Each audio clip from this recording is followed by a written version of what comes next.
चाहे वो पायल देव जी हों या मुदस्सर जी। अभी हमारा एक गाना और रिलीज़ होने वाला है 17 तारीख को आप सबके बीच में, क्योंकि वो 72 घंटा शूट किया हूँ मैं। अपने करियर के सबसे महंगी वीडियो मैंने की है, जिसमें मुदस्सर जी जो कि सलमान खान जैसे लोगों को नचाते हैं। 1 मिनट, हम शिप्रा गोयल जी को ऐड कर रहे हैं, जो कि रोमांटिक राजा को, ये आपकी तरफ करते कैमरा, आप बोलते रहिए। शिप्रा गोयल जी जो कि ब्लू बीट्स के लिए जो हम गाना किए हैं मुदस्सर जी के साथ, ईशान पाजी के साथ, वो 17 तारीख को रिलीज़ है।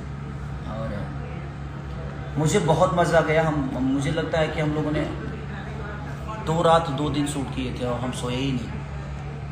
और इतना बापरे, इतना नाचे हैं उसमें, एक एक छोटे छोटे कट कि भाषा के लिए इतनी मेहनत बाकी इंडस्ट्री भी कर रही है। ये बड़ी सुखद है कि हमारी कोशिश जारी है और आप सब ऐसे ही प्यार और आशीर्वाद हमें देते रहिए। तो रहने दो, रहने दीजिए, नहीं ऐड हम बाद में जोड़ लेंगे उनको। मैं आपको 1 मिनट।